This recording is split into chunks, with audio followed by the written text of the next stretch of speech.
Bonjour à tous et bienvenue sur Caro Magic Books. J'espère que vous allez bien. Me revoilà dans mon petit endroit préféré pour vous parler d'un point lecture. Là aujourd'hui, je profite encore une fois du soleil. Par contre, je viens de me rendre compte que j'ai oublié de prendre ma bouteille d'eau. Je tousse depuis ce matin. Enfin, je crois que j'ai l'allergie qui revient. Entre le chauffage et la cheminée, ça fait plein de petits minous partout et ça me donne de l'allergie. Enfin, je pense que j'ai ça. J'espère que je suis pas en train de tomber malade. On s'en passe, quoi, c'est bon. J'ai été malade avant les vacances, donc ça va aller. J'espère que de votre côté, vous allez bien. Vous m'excuserez si je suis un peu lente. Je ne suis pas super bien dormie cette nuit, donc je suis pas très rapide pour parler. Puis là, je viens de faire quelques emplettes. En plus, j'en ai profité. Ça fait des semaines que je me dis je voulais passer chez Cultura. Je vous montrerai pour quel craquage. Un livre, mais un vraiment qui me faisait très envie. Et puis surtout, racheter des vêtements pour les enfants, parce que mine de rien, ils grandissent vite. Et voilà, là, ça a commencé à... Voilà, ça... Ils ont toujours porté à peu près leur taille, hein, mais là, du 9 ans, ça se fait pas. Donc, on est passé au 10. Le 10, c'était parfois encore un peu grand, mais avant les vacances, déjà, ça commençait. Le 10 ans, c'était bien. Donc là, il n'y a pas, il faut que je fasse une razzia. Donc, petite razzia de fête, voilà, chez Orchestra pour aller chercher les différents vêtements, tout ça. Sinon, je voulais vous parler donc de mes lectures. Alors, il n'y en aura pas beaucoup parce que là, au moment où je vous tourne, on est fin janvier et je viens de finir les polars pour le prix du meilleur polar aux éditions Point. Donc, j'étais jurée. Donc, j'ai lu quasiment. Je pensais que ce serait plus tard. L'année dernière, il me semblait que c'était plus tard que ça. Et j'ai eu des livres en retard bon, à cause de mon facteur, je vous l'ai déjà dit. Donc voilà, je me suis dépêchée de lire les derniers livres que j'avais à lire pour ce prix. Du coup, j'ai bouffé du polar pendant 2 semaines. Des choses pas toujours faciles d'ailleurs, parce qu'on a beaucoup parlé de pédocriminalité, d'attentats, de... Ouais, d'attentats. Ouais, voilà, c'était... Et je voudrais... C'était assez dur. Et je voudrais quand même vous faire un point à part pour vous parler, comme l'année dernière, du prix du meilleur polar. Apparemment, la vidéo avait plu en plus, donc je me dis que ce serait peut-être bien de refaire pareil cette année, de les reprendre et de vous en parler un petit peu plus simplement. Alors, il y en a 11, ça risque de faire une grosse vidéo, je ne sais pas où, si je la divise ou je ne sais pas trop. Je vais bien voir. Donc du coup, maintenant que je suis sortie du prix du meilleur polar, j'ai attaqué mon livre pour la nuit du hasard organisé par Il est bien ce livre. Donc j'ai commencé Hunger Games, le préquel, la balade du serpent et de l'oiseau chanteur de Suzanne Collins aux éditions PKJ. J'ai juste commencé hier soir. Bon, on est quand même fin janvier. Je voulais aussi lire, vous verrez la vidéo plus tard, mais j'aimais bien ce concept de 12 mois, 12 livres. Un livre par mois à sortir de la palle. Bon, je pense que je vais devoir le décaler au mois de février, mais bon, c'est pas grave, parce que celui-ci, déjà, si j'arrive à le lire avant fin janvier, ce sera avant février, ce sera bien. Il se lit bien, hein, c'est écrit gros malgré tout. C'est bien, mais alors peut-être que si je relisais Hunger Games, je les ai lus à leur sortie, donc évidemment, ça remonte. Peut-être que ça ne me paraîtrait pas aussi bien maintenant si je les relisais. J'avais vraiment adoré à l'époque. Et là, je trouve qu'il y a un petit peu de longueur. Alors par contre, c'est vrai qu'on voit que les premiers jeux, voilà, où on prend, en fait, bah, pour ceux qui ne connaissent pas Hunger Games, c'est une dystopie, ça se passe dans le futur. Il y avait plusieurs districts, ils se sont rebellés contre ce qu'on appelle le Capitole, c'est la capitale de, voilà, la capitale de leur pays. Et ils ont perdu la guerre et du coup, ils sont sous la coupe du Capitole qui notamment les affame. Et tous les ans, leur demande de faire participer à des jeux, un garçon, une fille de chaque district. Il y a 12 districts en tout. D'où le nom, les Hunger Games. Alors là-dessus, c'est pas encore marqué, je sais pas si on va y venir, mais dans la série d'origine, qui a été adaptée au cinéma, voilà, celui qui gagne voit son village, enfin son district, avoir de la nourriture pendant au moins un an, je crois, le temps des prochains Hunger Games. Voilà. Là, je sais pas, ils en parlent pas encore de ce système-là. C'est pareil, il n'y a pas le système de paris, il n'y a pas le système des gens qui peuvent aider leurs préférés. Voilà. C'est encore le début. On voit, apparemment, ça se passe dans une seule et unique arène, donc ça n'a rien à voir avec les Hunger Games, les premiers, où c'est très technologique, très, voilà, ou très sauvage, ou voilà, c'est très recherché. Là, c'est beaucoup plus simple. On va surtout retrouver... alors, attendez, j'ai peur de mal. Coriolanus Snow. alias le méchant président Snow dans les Hunger Games. Là, on le retrouve tout jeune homme, en fait. Et peut-être on va voir un petit peu comment il est devenu ce qu'il est devenu. Surtout que là, il est assez sympathique, donc à voir. Mais c'est vrai que ça manque peut-être un peu d'action par rapport aux trois premiers Hunger Games. Après, je vous dis, je les ai lus il y a longtemps, j'aurais peut-être plus la même... je les appréhenderais peut-être plus de la même façon non plus, puisque voilà, j'ai eu pas mal de dystopies depuis. Sinon, ah oui, je suis toujours dans les carnets de l'apothicaire que j'aime beaucoup. Donc, qui sont adaptés de romans.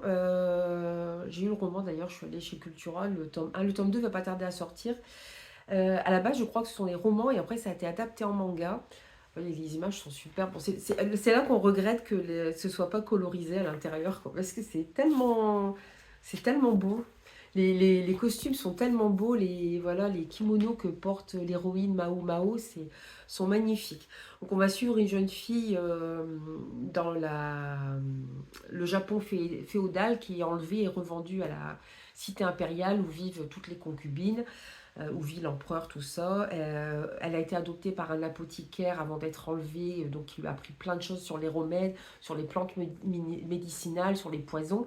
Voilà, donc elle va être toujours... il y a beaucoup d'enquêtes et tout, c'est vraiment sympa. Donc là, j'ai lu les 7 premiers tomes. J'aime beaucoup. Là, il y a le 12e qui vient de sortir. Et j'ai vu qu'en parallèle, j'ai vu ça aussi en librairie, il y a les enquêtes de l'apothicaire. Donc en plus, il y a des enquêtes en plus. Il y a des relations, ce qui joue. Alors par contre, il me semble que moi, l'héroïne, quand j'ai commencé le manga, elle a 15 ans. Ce qui fait qu'elle est assez jeune. Alors, à cette époque-là, au Japon, ils pouvaient se marier homme ou femme à 15-16 ans. J'ai feuilleté le roman là en allant chez Cultura et il lui donne 17 ans. Je pense que c'est pour des raisons, voilà, pour que ça passe mieux. C'est genre 17 ans, on se dit, ben voilà, elle a un an de la majorité. C'est déjà voilà, une jeune fille. Là, 15 ans, puis c'est vrai qu'elle fait très jeune hein, quand même. Hein, quand vous la voyez, elle fait quand même très jeune. Donc voilà, donc c'est vraiment très agréable à lire. En film, j'ai regardé Matrix Résurrection, voilà, le dernier Matrix. Bon, moi je l'ai vu parce que c'est vrai que Matrix, quand c'est sorti au cinéma, c'était nouveau, c'était incroyable, c'était des images de fou, c'était une intrigue de malade, hyper complexe. Enfin, fallait vraiment se dire, mais il fallait vraiment penser à créer un monde pareil, quoi, qui a été engendré par une matrice, par des ordinateurs, voilà. Et ces hommes et femmes qui essaient de s'en sortir.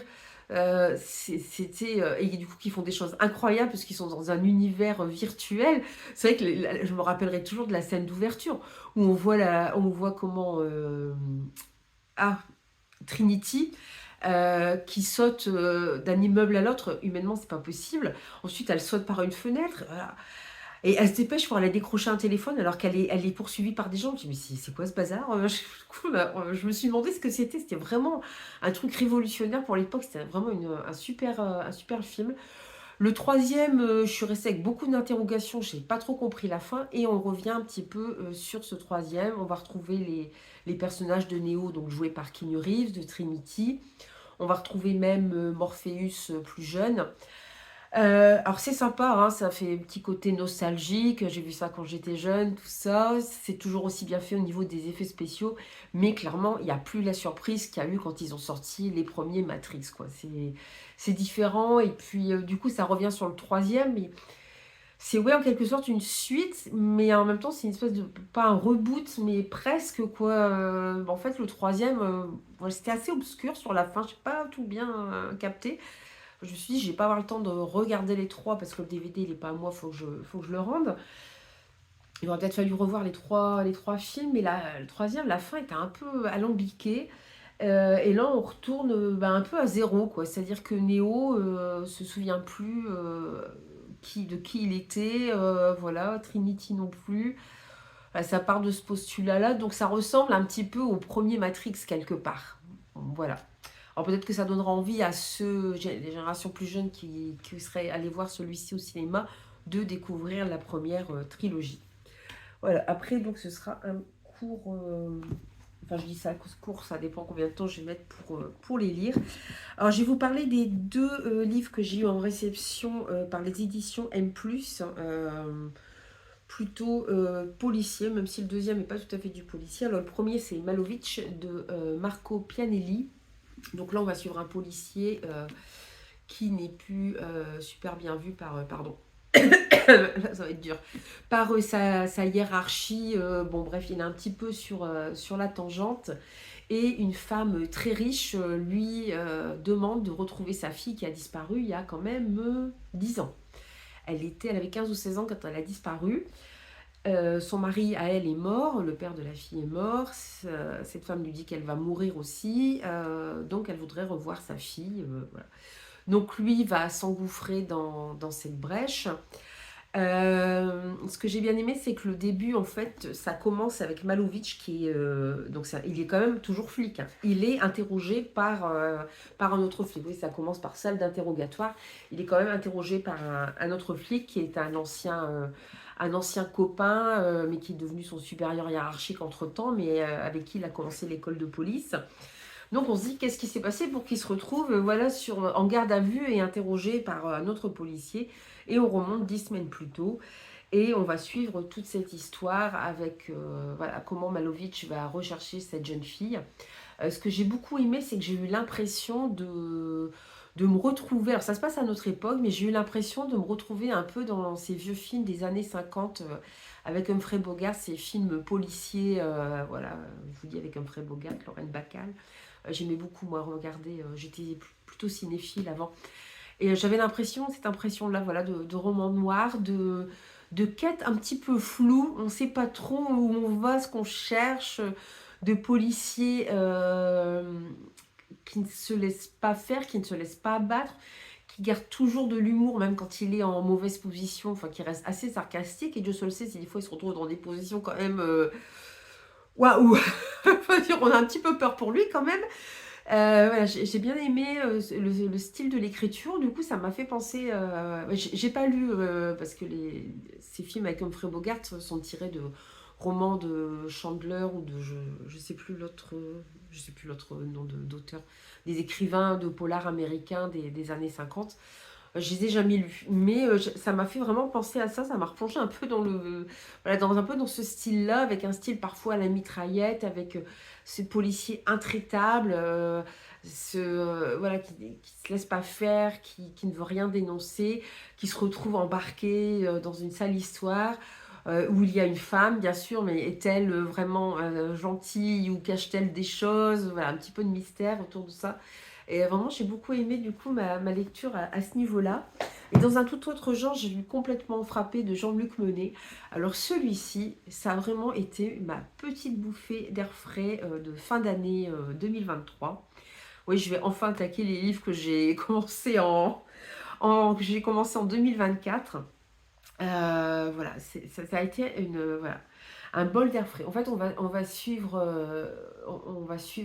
un homme, c'est Gauthier Morel, enfin, c'est son surnom.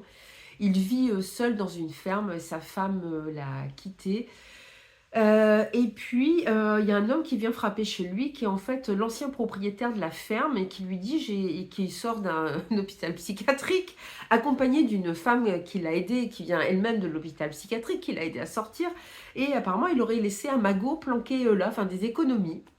En même temps, Gauthier avait lui aussi de l'argent planqué là, et il ne le retrouve plus.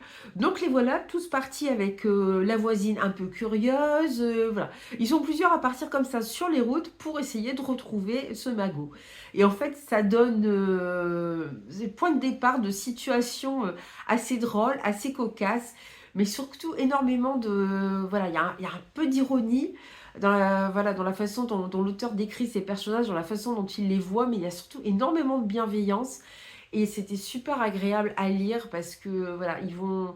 En fait, en faisant toute cette route, voilà, ils vont finir par avoir le fin mot de l'histoire sur ce qui s'est passé avec ces deux trésors qui ont disparu.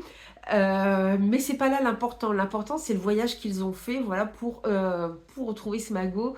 C'est comment ils interagissent les uns avec les autres, ils rencontrent des personnes qu'ils avaient perdues de vue depuis longtemps, ils se posent des questions sur eux-mêmes, sans que ça devienne compliqué, mais voilà, c'était vraiment un beau voyage, un petit road trip à travers une partie de la France, mais bien sympathique, la France rurale en plus, voilà.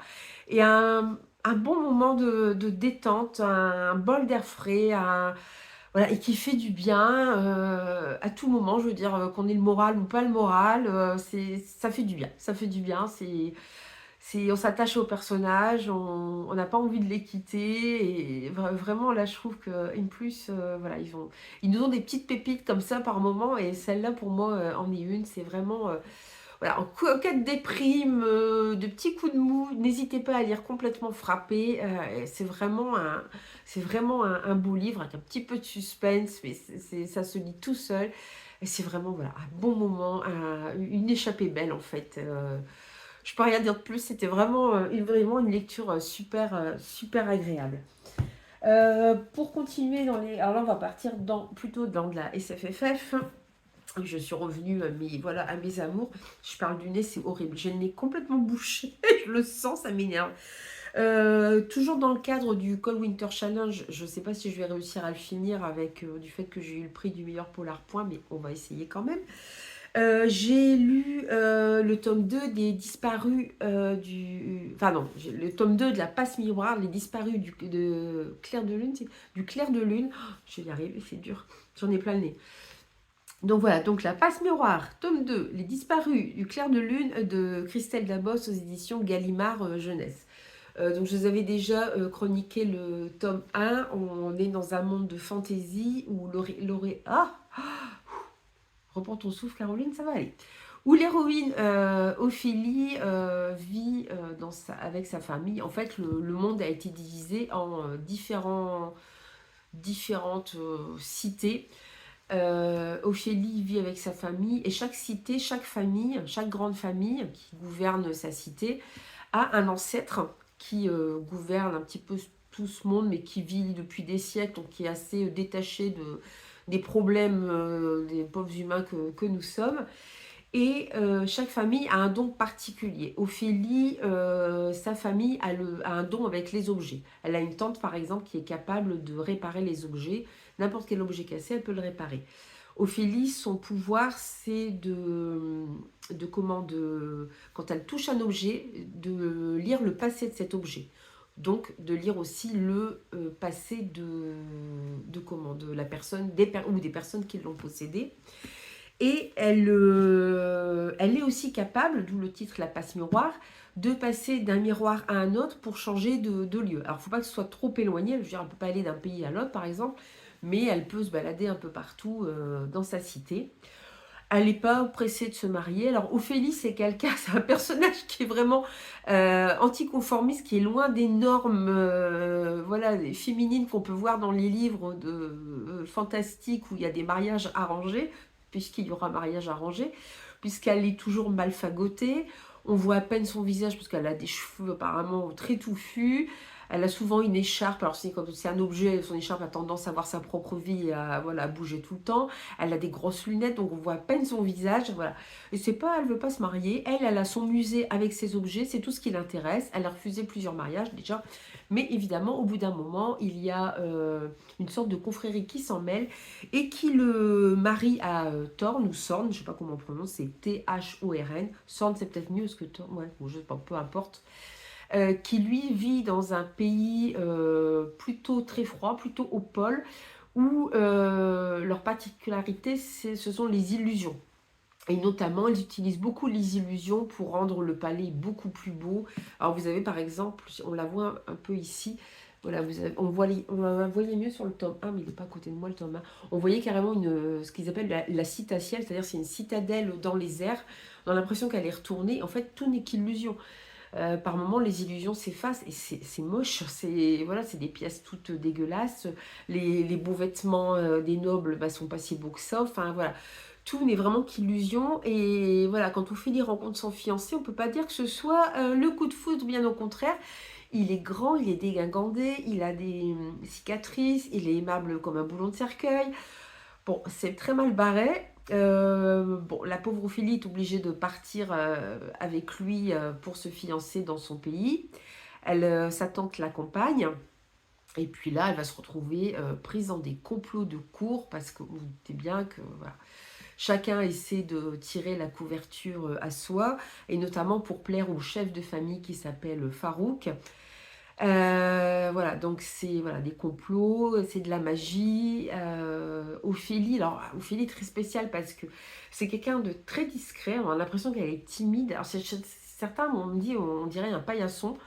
Moi, je trouve pas du tout parce qu'en fait, c'est une force, c'est-à-dire qu'elle se cache, elle ne montre pas ses forces et c'est quelqu'un en fait qui est très, on le voit encore plus dans le tome 2, c'est-à-dire quand elle a une idée en tête, quand elle pense qu'il y a une injustice ou que justice doit être faite, elle va jusqu'au bout et elle n'abandonne pas la partie, jusqu'à risquer sa vie, hein. Elle va quand même très très loin. Donc c'est quelqu'un qui est vraiment très fort de caractère, qui cache sa véritable personnalité pour que justement, je pense, les gens ne sachent pas qui elle est et ne lui cherche pas trop d'ennui parce qu'elle se retrouve vraiment dans un nœud de vipère, hein. C'est un nid de vipère, pardon, un sac de nœuds et un nid de vipère, pour dire les choses correctement. C'est une horreur. Donc voilà, elle se retrouve là-dedans, la pauvre Ophélie qui a jamais trop quitté son petit monde, mais je trouve qu'elle s'en sort bien. C'est vrai qu'on dirait, bah, il y a des choses, mais j'ai envie de dire, mais elle réagit pas. Mais moi j'aurais réagi, mais j'aurais foutu une baffe à la personne en face de moi. Mais quelque part, c'est une force, quoi. C'est une force de caractère, justement, de ne pas dévoiler son jeu, de rien montrer de ce qu'on ressent. C'est ce qui est le plus important dans ce monde-là, malheureusement, où tout n'est qu'illusion. Et dans le second tome, alors déjà ça se finit un petit peu voilà, avec un cliffhanger, et dans le second tome, elle va être mêlée à des disparitions mystérieuses de nobles. Alors, pourquoi elles disparaissent, pourquoi cela et pas d'autres, elle trouve quelques objets, mais ça l'aide pas vraiment. On continue à voir sa relation avec Sorn, qui est très très lente à démarrer, hein. Je ne sais pas si on va vers un enemies to lover, enfin voilà.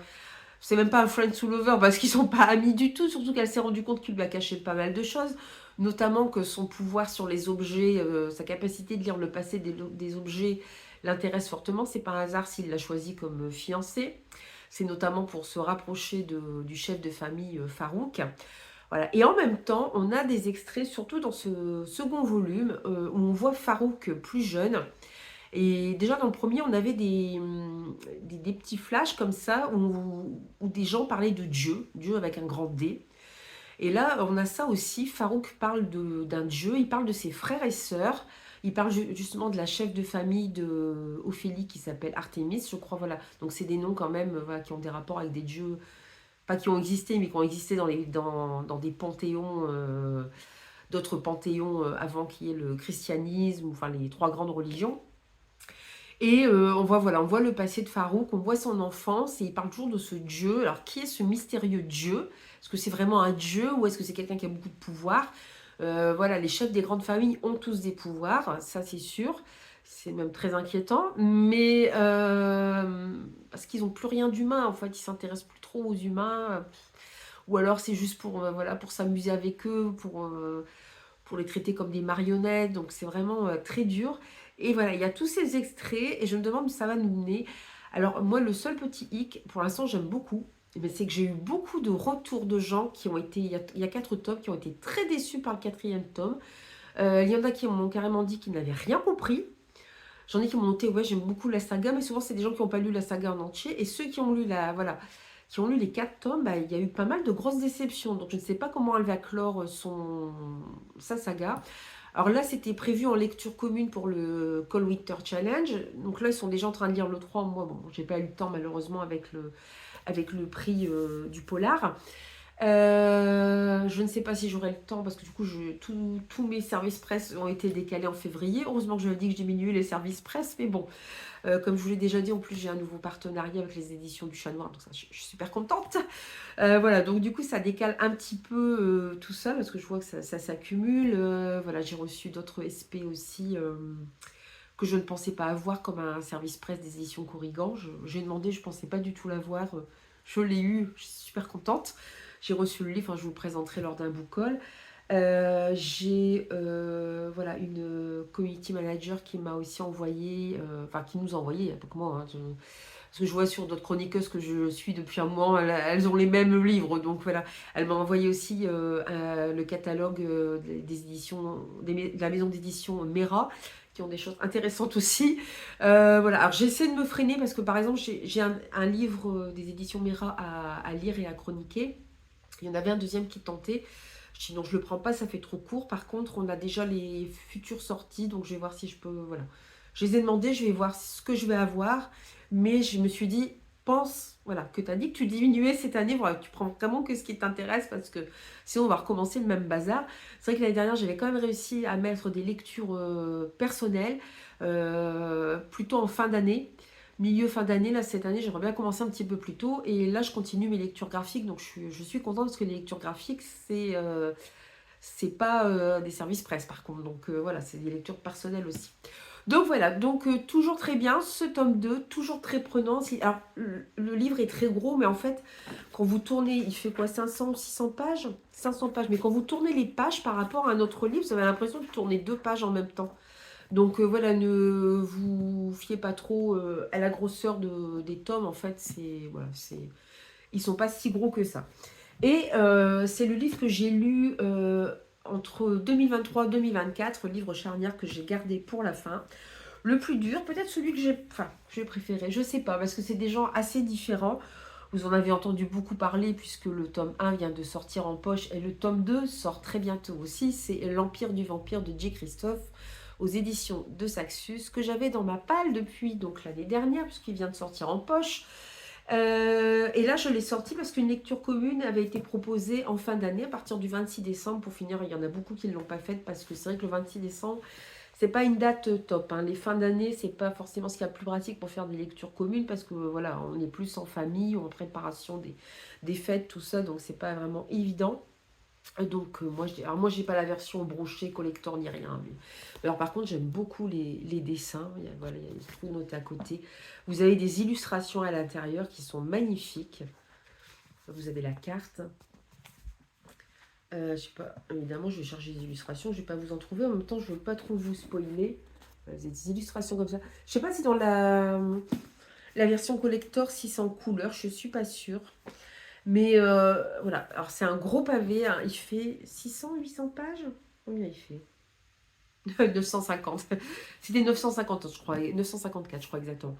Alors, une super lecture. Première fois pour moi dans l'univers de J. Christophe. J'ai aussi sa saga Nevernight. Je dois faire un an aussi qu'elle est dans ma palle. Là, ils l'ont ressorti en collector. Elle est superbe, mais je ne l'achèterai pas parce que bon, à un moment, il faut se calmer. Que je n'ai pas encore lu. Et là, voilà. Très contente d'être d'avoir enfin pu découvrir J. Christophe. On est dans de la dark fantasy, hein, donc c'est assez brutal. Et là, c'est un peu abandonne tout espoir. Là, vous voyez Gabriel c'est Gabriel, attendez que je ne dise pas de bêtises. De Léon, je ne sais pas comment on dit. Enfin, c'est Léon, c'est un dérivé de Lion en fait. On le voit ici sur la couverture. Et en fait, le début commence par la fin. Voilà, on sait, donc au titre, vous vous doutez bien qu'on va parler de vampires.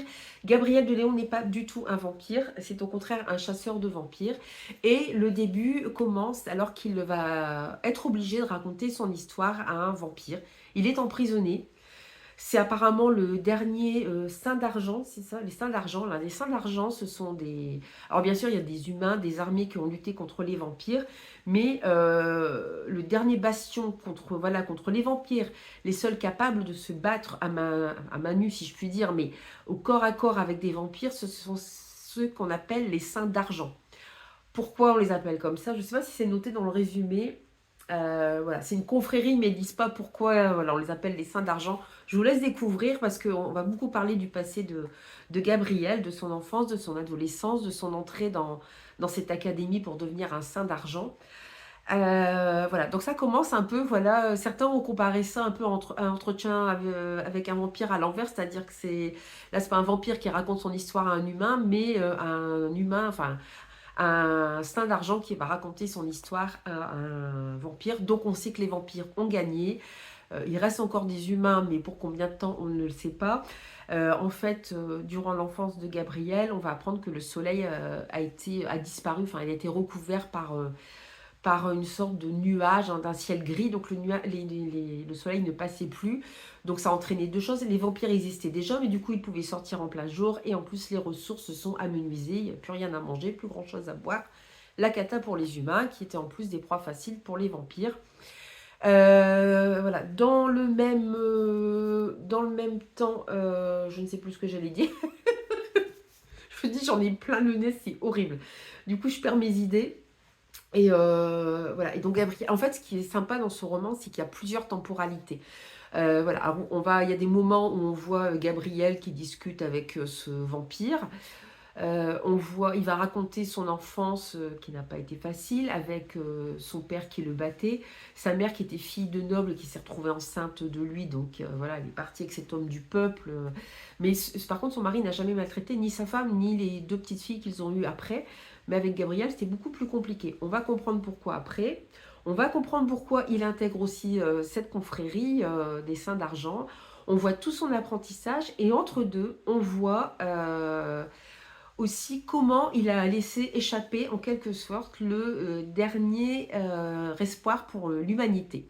Alors, le truc, dans le résumé, il parle du Saint Graal. Voilà, la quête du dernier, voilà, la quête du dernier espoir de l'humanité, le Saint Graal. Alors, pour ceux qui adorent Dan Brown, non, c'est pas du tout du Dan Brown. On n'est pas dans le Saint Graal ici avec une recherche, avec de l'occultisme, quoi que ce soit, même s'il y a beaucoup de comment voilà d'appel à beaucoup de comment pas ouais pas aussi de spiritualité, d'appel à des dieux, mais on n'est pas du tout dans notre monde, on est dans un autre monde. C'est-à-dire que J. Christophe emprunte énormément à la religion chrétienne pour créer un dieu, son prophète et en quelque sorte ses apôtres. Notamment le prophète ici, c'est pas Jésus, il s'appelle le Rédempteur. Il a aussi été martyrisé. Ces apôtres, hommes, femmes, ont été des grands guerriers, ont aussi été martyrisés avant d'être tués. Voilà, c'est ça. Ils ont un symbole. Par exemple, les prêtres ont un symbole. Ce ne sera pas une croix, c'est une sorte de roue. J'aurais bien aimé voir un dessin. D'ailleurs, je ne sais pas si on la voit, cette roue. Ah, si on la voit ici en tout. Voilà, c'est tout petit, petit, petit. Ouais, ça va pas faire le point, donc ça va pas être génial. Donc voilà, donc c'est une roue. Voilà, donc il emprunte énormément à la religion chrétienne, mais il la remet à sa sauce. Et ça, j'ai trouvé ça super bien parce que ça donne une autre vision. Ça renforce le côté je lutte contre les forces du mal. Ça met alors, ça donne aussi un côté un peu fanatique à ces prêtres et à ces saints d'argent parce que ok, les vampires. Alors, les vampires sont pas du tout glamour hein, là-dedans. Hein, je vous dis, hein, si vous en croisez un, au mieux, vous allez devenir vous-même un vampire et vous allez massacrer tout le monde autour de vous. Donc, c'est pas top du tout. C'est pas glamour et vous n'avez pas envie d'être un vampire. Vous n'avez pas envie d'être la chose d'un vampire non plus. Mais on ne peut pas dire non plus que les saints d'argent soient justement des saints. Voilà, c'est limite du fanatisme. Hein. Ça, moi, c'est ce qui m'a... Ça m'a pas gêné, perturbé, mais on sent bien qu'on est dans de la dark fantasy. C'est pas la religion qui prône... si on te frappe sur un joue, tant l'autre joue, sois toujours compatissant, bienveillant envers ton prochain. Non, c'est méfie-toi de tout le monde et bute tout ce qui ressemble de près ou de loin à un vampire. Voilà, c'est très sombre, c'est très noir. Voilà, donc il a replacé dedans le Saint Graal à sa façon aussi. Le Saint Graal, voilà, quand il raconte son histoire, il va raconter son enfance, il va raconter son apprentissage en tant que Saint d'Argent, et il va raconter comment comment il a découvert ce fameux Saint Graal, comment il a essayé de le protéger. Voilà, on sait qu'il l'a perdu, mais il faudra attendre le tome 2 pour savoir comment et pourquoi. Voilà, je vous le dis. Ouais, on reste un peu sur sa part, mais c'est fait exprès. Je sais pas si ce sera une duologie par contre. Voilà, donc ne vous attendez pas, il y a du mystique, c'est très mystique parce qu'on on va parler comme voilà, les saints d'argent, ils s'appellent des saints, c'est pas pour rien, c'est que Dieu les protège contre les vampires, un peu comme nous, les films ou les livres, voilà, si vous êtes croyant, la croix peut vous protéger contre les vampires. C'est pareil, sauf que c'est une religion revue et corrigée par J. Christophe, et une religion qui paraît... Enfin, il prend le côté vraiment le plus sombre de la religion, quand dans ce cas-là, de pire, de plus sombre. Voilà, on n'arrête pas de parler du martyr, du Rédempteur. C'est affreux ce qu'il a subi. Enfin, voilà, c'est pas gai. Et le Graal, voilà, c'est pareil. La façon dont est exploité ce Saint Graal est assez particulière et voilà, c'est très dur. Voilà, je vous dis très très sombre. Et j'ai beaucoup aimé ma lecture. Franchement, c'est pas immérité. Je pense quand on dit que... Je sais qu'il y a beaucoup de booktubeuses pour qui ça a été un coup de cœur. C'est pas tout à fait un coup de cœur pour moi. peut-être parce qu'il y a un petit peu de longueur par moment, ce qui est quand même assez gros, mais ce sera une très bonne lecture et je pense que je vais bien la garder en mémoire. D'ailleurs là je suis contente parce que je l'ai quand même fini début janvier et j'ai bien gardé les événements en mémoire. Il y a aussi de l'émotion dedans, il y a des personnages secondaires qui vont jouer un rôle important. Voilà, on sait que Gabriel, il a perdu son statut de saint d'argent. Pourquoi? On va le savoir aussi. Voilà, c'est vraiment, ces saints d'argent, ce sont des guerriers prêts à tout pour lutter contre les vampires. On sait pourquoi ils les détestent en lisant le livre. Et vraiment, je vous conseille, si vous aimez la dark fantasy, si vous voulez découvrir l'univers de J. Christophe, voilà. C'est un auteur qui est pareil, qui a le sens du récit, qui a l'art de vous tenir en haleine, de vous attacher à ces personnages et en même temps de vous surprendre complètement au détour d'une page, de vous emmener là où vous ne vous y attendez pas. Et voilà, pour ça, ça vaut vraiment le coup d'être lu et d'être découvert. Donc je vais en finir ici pour ce point lecture, voilà, avec cette très bonne lecture qui est L'Empire du Vampire. Donc je dis, il est sorti en poche, hein, si vous voulez, parce que là, il était à 24,90, hein, quand même, en simple brochet. Donc bien sûr, il y a le tome 2, il y a une édition reliée collector qui est sortie. À mon avis, elle doit atteindre les 30, elle doit atteindre les 30 euros. C'est magnifique, mais bon, c'est vrai qu'on peut pas toujours... c'est pas toujours possible. Mais en tout cas, le tome 1, lui, est sorti voilà, en poche. Donc si vous voulez vous le procurer, il n'y a pas de souci. C'est déjà beaucoup plus abordable. Et je ne saurais trop que vous conseiller, quoi. C'est vraiment une très bonne lecture. Voilà, je vais vous laisser ici pour ce point lecture qui quand même, je me suis dit, oh, je vais pas avoir grand chose à dire, mais je vois que je papote, comme d'habitude. Je parle beaucoup quand je suis partie dans mon truc. Voilà, je vous laisse. Donc, je pense que la prochaine vidéo, je ne sais plus où j'en suis. Je pense que ce sera la vidéo vraiment des 12 livres que j'aimerais lire cette année, que j'aimerais ressortir de ma palle, en plus des 12 livres de la Nuit du hasard. Voilà, je vous ai présenté aussi une petite saga, enfin une petite saga. Non, là, elle doit être arrivée à je sais pas combien de tomes, c'est pas une petite saga.